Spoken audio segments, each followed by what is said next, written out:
Shalom, salam sejahtera dalam kasih Tuhan Yesus Kristus. Perkenalkan, nama saya Widya Windy Sumulang SPDK, Guru Pendidikan Agama Kristen di SMA Negeri 1 Sonder, Kecamatan Sonder, Kabupaten Minahasa, Provinsi Sulawesi Utara, sekaligus mahasiswa PPG Daljab Batch 3 di LPTK Iaken Manado dengan nomor induk mahasiswa 2501061418. Pada hari ini, Jumat tanggal 10 Oktober tahun 2025, saya akan melaksanakan praktik pembelajaran di SMA Negeri 1 Sonder untuk uji kinerja pada kelas 12 dengan tema Allah Pengasih Memulihkan Kehidupan Bergereja. Selamat menyaksikan. Salam.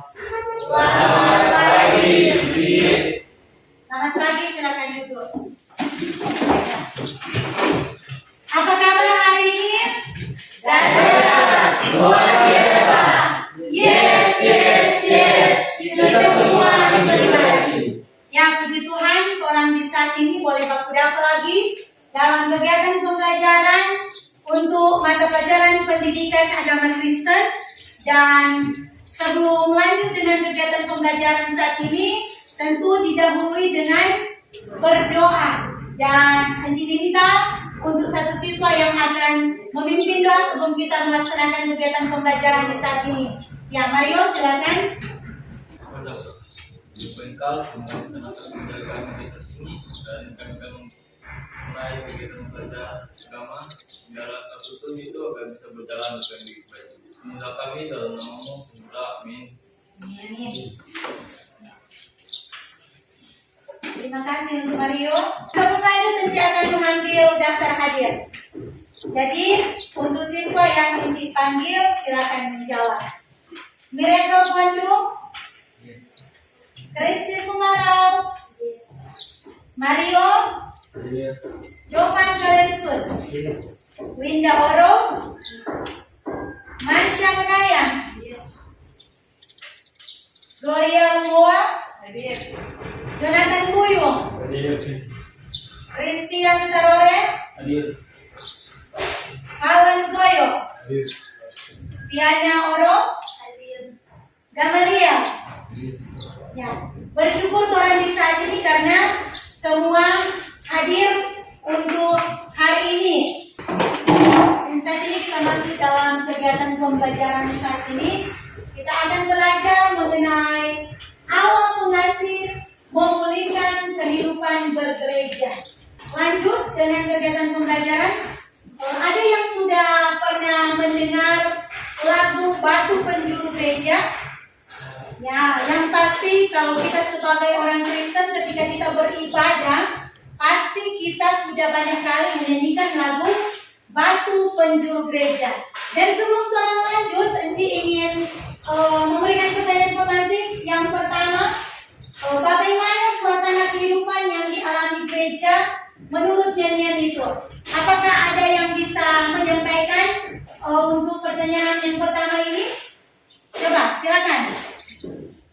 Ya, silakan berdiri. Adanya keturunan dalam menghadapi perpecahan dan persekusi serta bersatu di bawah. Oke, terima kasih jawaban yang tepat. Dan bagian yang kedua, apa saja tantangan yang harus dihadapi gereja agar bisa menghadapi berbagai cobaan di dunia ini? Ada yang bisa? Ya, silakan Gloria. Kesombongan, kemunafikan yang menyebabkan jemaat meninggalkan firman Tuhan, pengajaran yang meningkat iman yang wajib yaitu tidak didasarkan pada firman Tuhan, dan perpecahan di antara jemaat. Oke, terima kasih untuk Gloria. Dan yang ketiga, tugas-tugas apa yang harus dilakukan oleh para pemimpin dan warga gereja? Ada yang bisa? Ya, Tiana. Menjaga kesatuan gereja dalam kesatuan kudus, mengimani Kristus sebagai batu penjuru, dan bertahan walaupun perpecahan dan tentara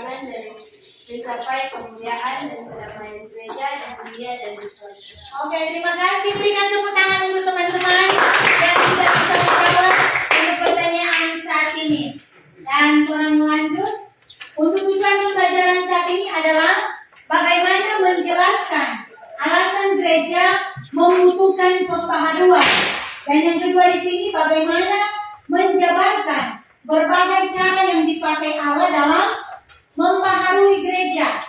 Selanjutnya yang ketiga, membuat kolase cerita para laki-laki dan perempuan yang berperan dalam pembaharuan gereja.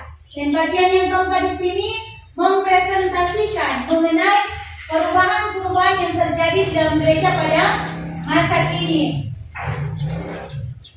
Selanjutnya di sini Inci akan memberikan penjelasan bagaimana menurut pembacaan Alkitab. Yang pertama di sini adalah prinsip-prinsip utama dalam pemulihan gereja menurut Alkitab. Yang pertama di sini kita bisa lihat Allah sebagai sumber pemulihan. Nah, orang baca dalam Mazmur 147 ayat 3. Ada yang membawa Alkitab atau Alkitab? Silakan membaca Mazmur 147 ayat 3 dan berdiri dengan suara nyaring supaya teman-teman bisa mendengar. Oke, silakan. Mazmur 147 ayat 3. Ia menyembuhkan orang-orang yang patah hati dan membalut luka-luka mereka. Ya, jadi intinya di sini bahwa Allah selalu hadir untuk memulihkan umatnya, termasuk gereja yang mengalami tantangan, krisis dan kehilangan arah. Selanjutnya, pemulihan melalui pertobatan dan kasih karunia. Itu kita bisa lihat dalam 2 Tawarik pasal 7 ayat yang ke-14. Kalau ada yang sudah dapat silakan baca dengan suara nyaring.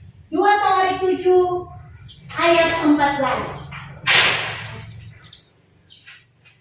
2 Tawarik 7 ayat 14 berbunyi, jika kalau umatku yang atasnya namaku disebut merendahkan diri, berdoa dan mencari wajahku, lalu berbalik dari jalan-jalannya yang jahat, maka aku akan mendengar dari sorga dan mengampuni dosa mereka serta memulihkan negeri mereka.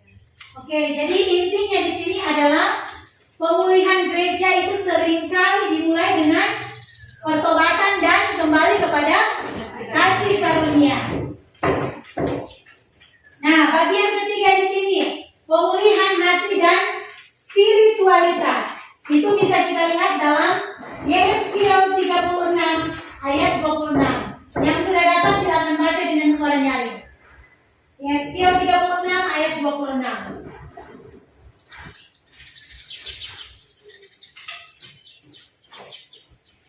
Yesaya 36 ayat 26.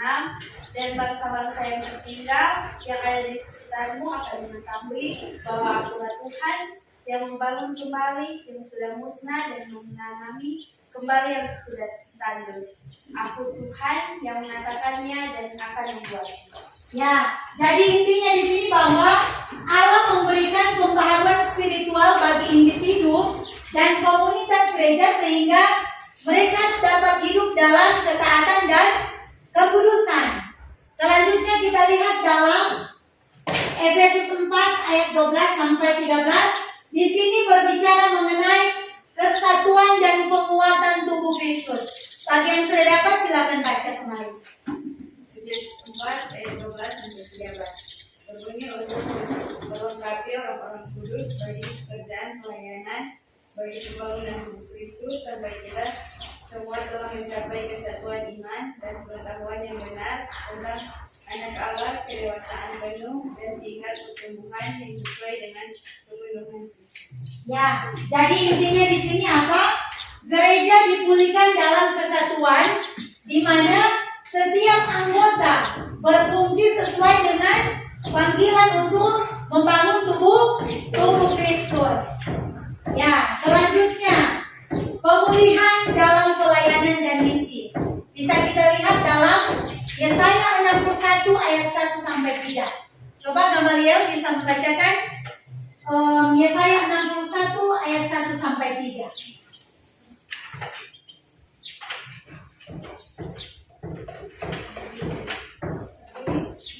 Yesaya 61 ayat 1 sampai 3.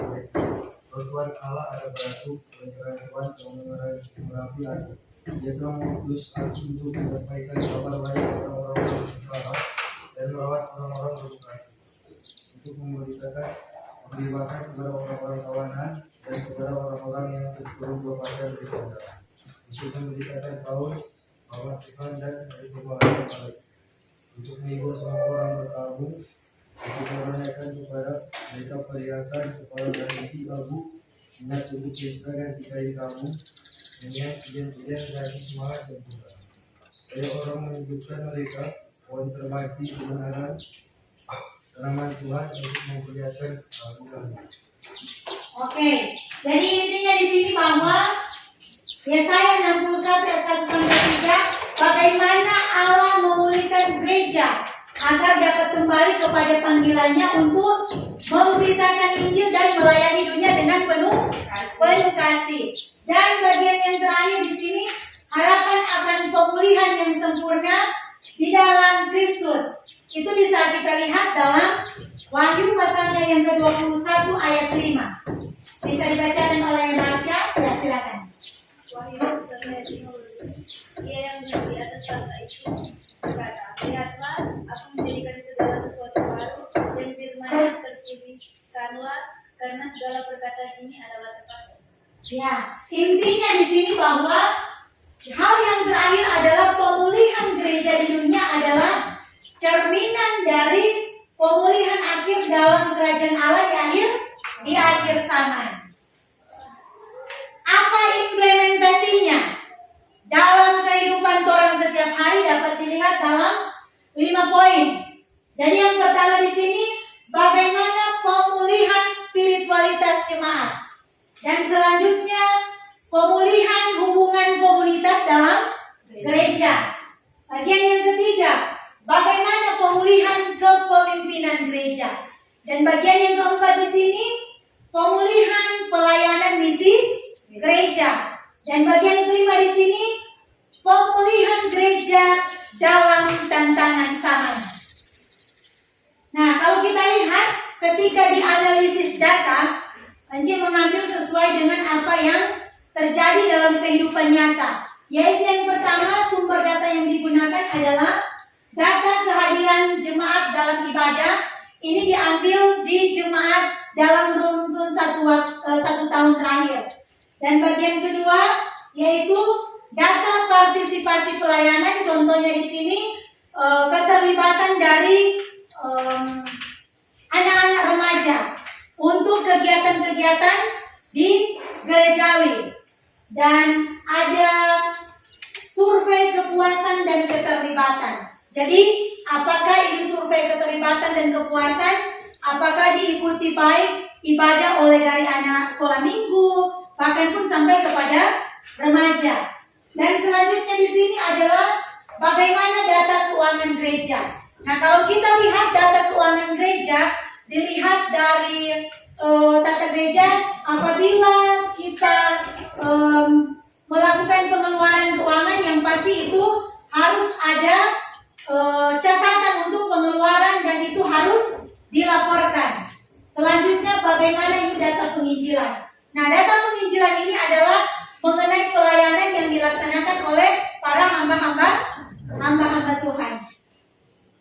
Nah, sebelum kita lanjut, sesuai dengan materi saat ini mengenai lagu yang sudah Enci berikan pertama tadi mengenai pertanyaan pemantik, coba Anda perhatikan dengan baik bagaimana lirik dari lagu Batu Penjuru Gereja, karena nantinya sebentar setelah selesai dengan lagu yang Enci akan putarkan, Anda akan membuat tugas kelompok. Jadi setelah dipasang lagu ini, silakan untuk Anda memahami untuk kata-kata yang ada di dalam lagu ini.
kegiatan tugas saat ini dan ada nanti akan didiskusikan dan bisakah Hancik membagi sesuai dengan tugas.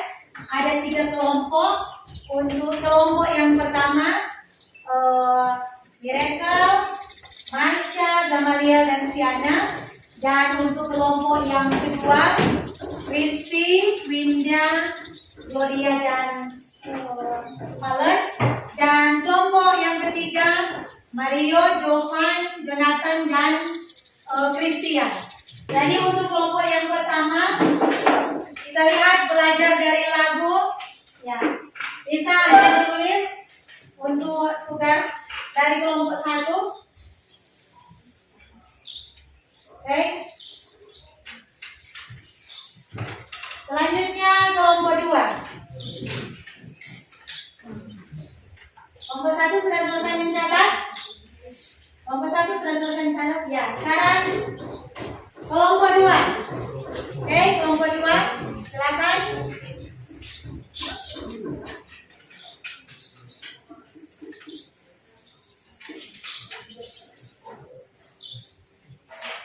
Kelompok 2 sudah selesai. Lanjut kelompok 3. Ya, silakan kelompok 3.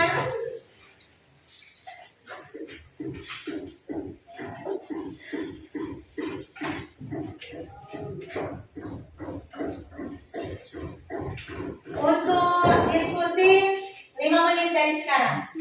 Jadi setelah selesai diskusi, nanti akan ada presentasi dari setiap kelompok untuk mempresentasikan hasil diskusi.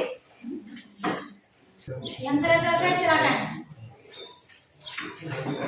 Ya. Untuk teman-teman yang lain, silakan untuk menyimak hasil diskusi dari teman-teman yang lain. Baiklah, kami dari kelompok 1 akan mempresentasikan hasil diskusi dari kelompok kami. Saya sebagai ketua, Fiana Loro, dan anggota Gamaliel Kewas, Marsha Nayang, dan Miracle Kodo. Jadi dari hasil diskusi kami dari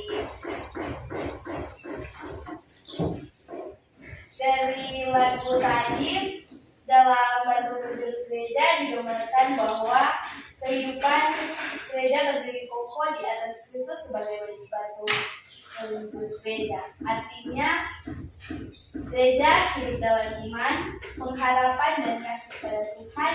Meskipun menghadapi banyak tantangan, gereja tetap teguh, bersatu dan berpegang pada Kristus. Ada suasana pengharapan dan kekuatan rohani karena dasar iman gereja tidak mudah digoyahkan oleh dunia. Gereja di dunia tidak lepas dari berbagai cobaan seperti kemerosotan iman dan pengaruh dunia yang menjatuhkan manusia dari Tuhan, perpecahan di antara jemaat atau sesama orang percaya, ketidakadilan, kemiskinan, dan penderitaan sosial yang harus dihadapi dengan kasih Kristus. Godaan materialisme, egois, dan dosa yang mengancam kehidupan rohani. Agar bisa menang, gereja harus tetap berpegang pada Kristus, hidup dalam persatuan dan kasih, serta mengandalkan kekuatan Roh Kudus. Untuk menghadapi tantangan tersebut, baik pemimpin maupun warga gereja memiliki tanggung jawab besar. Para pemimpin gereja harus membimbing umat agar hidup setia pada ajaran Kristus, memberikan teladan dalam iman, kasih, dan pelayanan, menjaga kesatuan dan kesejahteraan jemaat.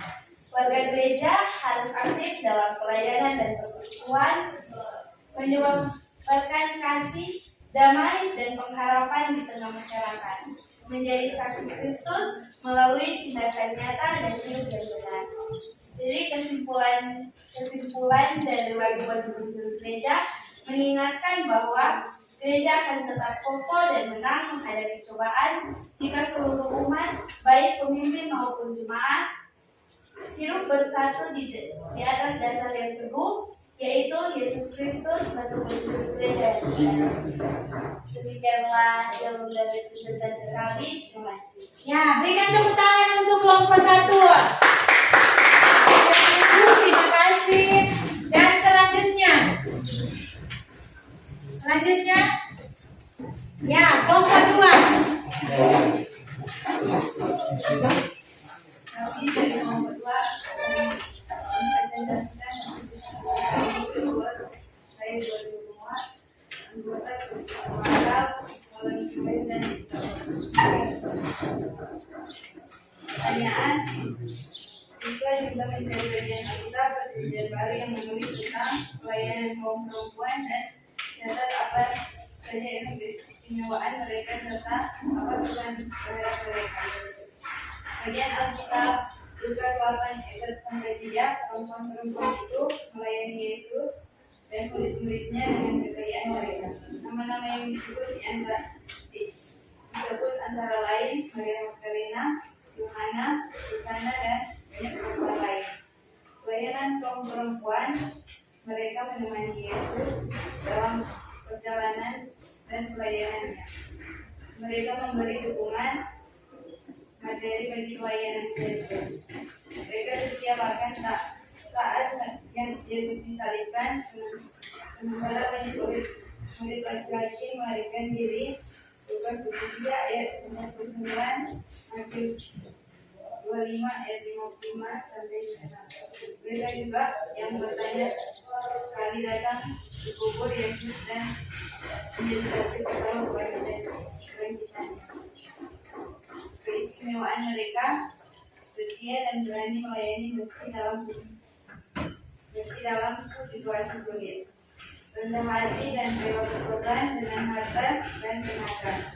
Menjadi teladan iman karena mereka percaya dan tetap dekat dengan Yesus hingga akhir. Dipercaya Tuhan untuk menjadi pembawa kabar sukacita kebangkitan. Dengan pribadi, saya sangat kagum dengan keteguhan hati dan kesediaan para perempuan ini. Mereka menunjukkan bahwa pelayanan kepada Tuhan tidak harus di depan, tetapi bisa dengan cara sederhana seperti memberi dukungan dan sifat setia. Mereka adalah contoh luar biasa tentang kasih, keberanian, dan iman yang penuh. Demikian presentasi kami. Terima kasih. Ya, berikan tepuk tangan untuk kelompok 2. Dan selanjutnya, kelompok 3, kelompok yang terakhir.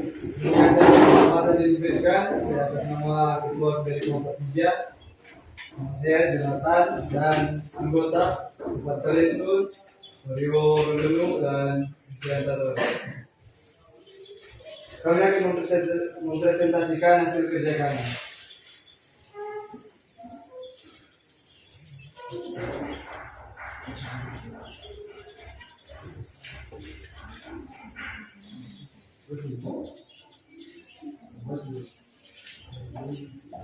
Pusat penafsiran Alkitab mengenai kesetaraan gender di mana ada perbedaan antara pandangan tradisional yang menegaskan peran hierarkis berbasis gender dan pandangan teologi religius yang menyoroti kesetaraan martabat dan hak perempuan untuk memimpin dan melayani.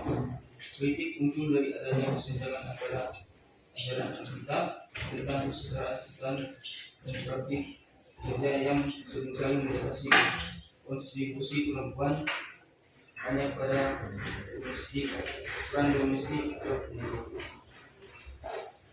Terima kasih atas kesempatan yang diberikan. Saya atas nama kelompok 3 ucapkan terima kasih. Oke, berikan tepuk tangan untuk kelompok 3.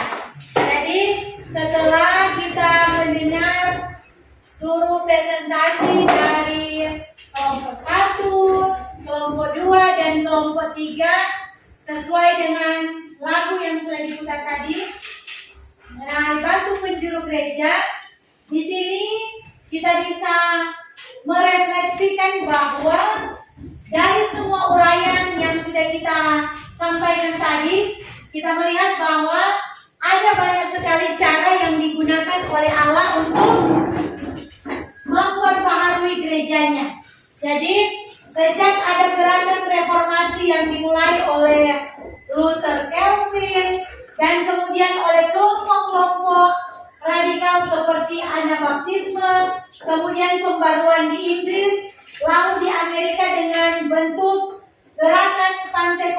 dan karismatik, pembaruan di sini terus terjadi. Jadi salah satu hal penting yang sering dilupakan adalah peranan perempuan dalam pelayanan gereja dan misi. Jadi dalam bahan ini kita bisa belajar bagaimana tentang beberapa tokoh luar biasa yang merintis pekerjaan tersebut. Yang pertama di sini Ann Hutchinson yang melayani di Myanmar dan meninggal pada usia yang sangat muda. Serta bagaimana Mary Slessor yang melayani di Nigeria sampai usia yang cukup lanjut. Ini memberikan pelayanan yang luar biasa karena terbukti di sini bahwa kaum perempuan sama sekali tidak kalah jika dibandingkan dengan laki-laki di dalam pelayanan mereka di dalam gereja dan misi. Kesimpulan apa yang bisa kita ambil dari pembelajaran yang sudah kita bahas untuk saat ini? Di sini kita lihat bahwa pembaharuan rohani, kesatuan dan panggilan pelayanan adalah di sini Allah yang penuh kasih memulihkan kehidupan gereja melalui pertobatan. Dan yang kedua di sini gereja yang dipulihkan akan menjadi alat bagi Tuhan untuk membawa kasih dan damai bagi manusia. Jadi demikian untuk kegiatan pembelajaran kita saat ini. Jadi nanti kita akan kembali untuk pertemuan di minggu depan. Dan sebelum kegiatan pembelajaran saat ini selesai, tentu karena dibuka dengan doa, maka ditutup juga dengan doa dan diminta kesediaan rekan kita Fiana untuk menutup doa saat ini.